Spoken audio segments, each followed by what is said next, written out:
खुलुमबाय बे समाव बडलेण्ड इंखं टेलिभिजननि स्टुडिअ आं मिथिका नार्जारी दिनैनि गाहाय रादाबफ्राव दङ।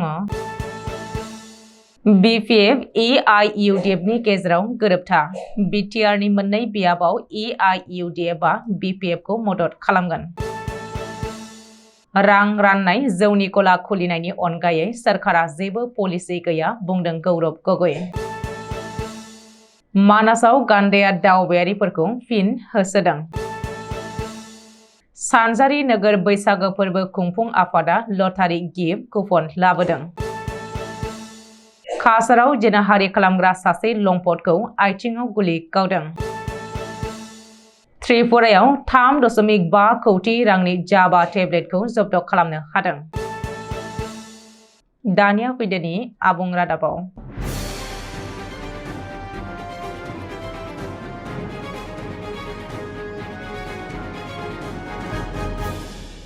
बीपीएफ आरो एआईइउडीएफ नि गेजेराव गोरोबथा जानो गोनां लकसभा बिसायख'थिनि थाखाय हाग्रामा महिलारि दैदेननाय बीपीएफ आरो धुबुरीनि एमपि बदरुद्दीन आजमल दैदेननाय एआईइउडीएफ नि गेजेराव गोरोबथा जाबाय।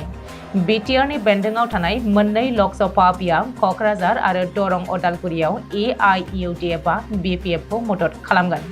खौरांगिरिनि सिगाङाव उदाङै फोसावबाय बे बाथ्राखौ। मख'नो गोनांथि दरं अदालगुरियाव नैथि खोलोबाव आरो क'क्राझाराव थामथि खोलोबाव बिसायख'थि खुंगोन। नैथि आरो थामथि खोलोबाव खुंजानो गोनां बिसायख'थिनि थाखाय मित्रजोत आरो हेंथा दोलोनि महाजोतआ बिजाथि फोसावबाय। बीपीएफआबो क'क्राझार आरो दरं अदालगुरियाव निजायै बिजाथि फोसावदों। बीपीएफआ क'क्राझाराव खाम्फा बरगयारि आरो दरं अदालगुरियाव दुर्गा दास बर'खौ बिजाथि फोसावबाय। नाथाय एआईइउडीएफ आ बीपीएफ खौ बेसेबां मदद खालामनो हायो बेखौ समाजजों खिन्थागोन।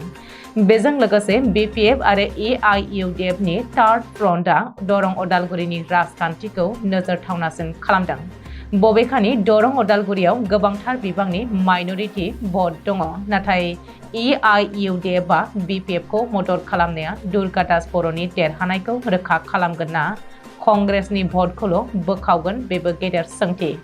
एआईइउडीएफ नि मदद मोननानैबो दुर्गा दास बर'आ बिसायख'थियाव देरहानो हानाय भट मोनाब्ला माइनरिटि भटखौ बोखावनानै बीजेपीनि बिजाथि दिलीप सयकियाखौ देरहाहोनायाव मदद खालामगोन नामा होननानैबो माखासे थाखोआव सावरायनायखौ नुदों। नाथाय बीपीएफ आरो एआईइउडीएफ नि थार्ड फ्रन्टआ दिलीप सयकियाखौ फेजेननो हागोन ना हाया बेबो नोजोरथावना जागोन।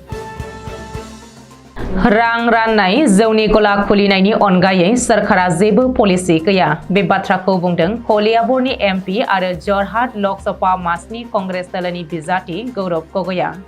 लकसभा बिसायख'थिनि थाखाय गोख्रों फोसावदिंनायाव ओंखारनाय गौरव गगैआ दिनै माजुलियाव दोलोआरि हाबाफारियाव बाहागो लाफैनाय समाव खौरांगिरिजों मोगा-मोगियाव बीजेपी दैदेननाय सरकारखौ गोख्रों रावजों सावरायो आरो बे सरकारा लाइमोनफोरनि थाखाय जेबो हाबाफारि लायाखै। बे सरकारा रायजोफोरनो रां राननाय जौनि गला खुलिना होनायनि अनगायै जेबो पलिसि गैया। जाउनाव लाइमोन फरायसाफोरनि इयुना खैफोदनि फारसे थांगासिनो होननानै बुंथियो। मख'नो गोनांथि रायजोनि गुबुन बियाब बायदिनो जरहाट लकसभा बियाबाव बिसायख'थिनि बारा गोख्रोङै बारदों। बीजेपीनि बिजाथि तपन कुमार गगैआ गावनि बियाबनि खना खनला गिदिंनानै रायजो राजाफोरखौ लोगो हमनानै सावरायगासिनो आरो रायजोफोरनि न'खर न'खर थांनानै आदार जागासिनो। गुबुन फारसे कंग्रेसनि बिजाथि गौरव गगैआबो दोलोनि दैदेनगिरि आरो मावथिफोरखौ लानानै गोख्रोङै फोसावदिंनाय आरो सांग्रांथियारि हाबाफारिफोर लागासिनो। मानास हाग्रामायाव गान्दाया फिन होसोदों। मानास हाग्रामानि बासबारि रेन्जआव गान्दाया दावबायारिफोरखौ फिन होसोबावदों। मिथिनो हानाय बायदिब्ला वर्ल्ड हेरिटेज एरिया मानास हाग्रामायाव दावबायारिनि गारिखौ होसोदों गं थसेयारि मासे गेदेर गान्दाया। गारियाव थानाय सासे दावबायारिनि केमेरायाव सेबखांजादों मानासाव गान्दा होसोनाया। बे भिडिअ'आव गान्दाजों होसोजानाय सुबुङा गिनायजों होस्रिखावनायखौबो नुनो मोननाय जादों। मिथिनो हानाय बायदिब्ला मानास हाग्रामानि मासे गान्दाया दावबायारिफोरनि गारिखौ थांखिनानै जोबोद गोजानसिम होसोदों। बबेखानि गारि ड्राइभारनि सांग्रांथियावसो दावबायारिफोरनि हानजाया खुनुरोखोमै जिउ रैखा मोनदों होननानैबो मिथिनो हादों। धेमाजि जिल्लानि सानजारि नोगोर बैसागु फोरबो खुंफुं आफादा बैसागु बिदाय फोरबोजों लोब्बा लानानै 100 रांनि लाखि गिफ्ट कुपन लानानै फैदों। दिनै बुधबारखालि सानजारि नोगोर बैसागु फोरबो आफादनि आफादगिरि सुखराम ब्रह्मनि मासि सामलायनायाव लाखि गिफ्ट कुपन 2024 खौ बेखेवनाय हाबाफारियावनो मोनसे सावराय मेलबो खुंफुंनाय जायो। बे हाबाफारिखौ बोखावै लखिमपुर जिल्ला बारग' BLT अनसाय आफादनि गाहाय मावखुलियाव बेखेवनाय जायो।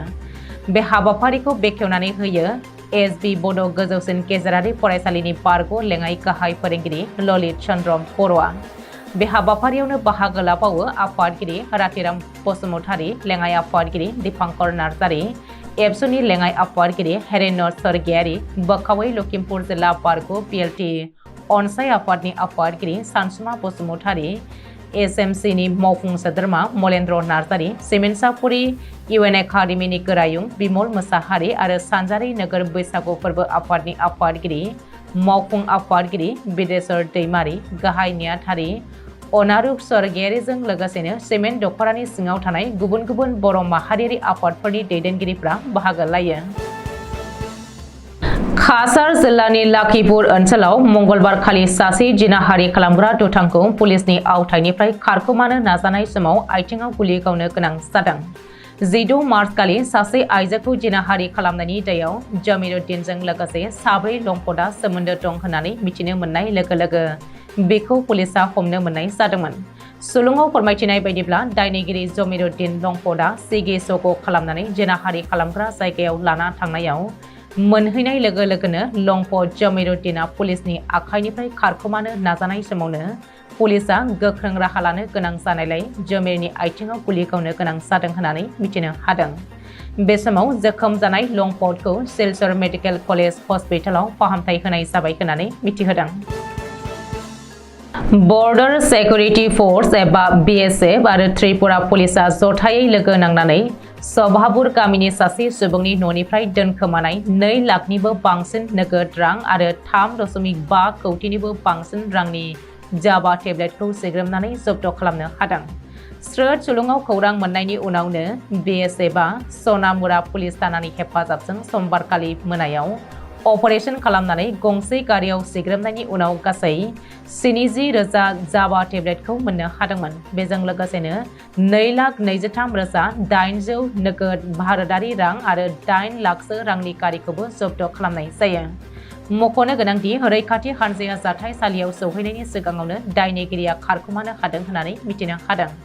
बे समाव जब्द खालामनाय बेसादफोरखौ पुलिसनि आवथायाव गथायना होनाय जायो आरो न'नि बिगोमानि बेरेखायै नारकटिक ड्राग्स एन्ड साइकोट्रपिक साबस्टेन्स आइननि गेजेरजों बिजिरनो थिरांथा लानाय जायो। दिनैनि रादाबा एसेनोसै। गोजोन्थों।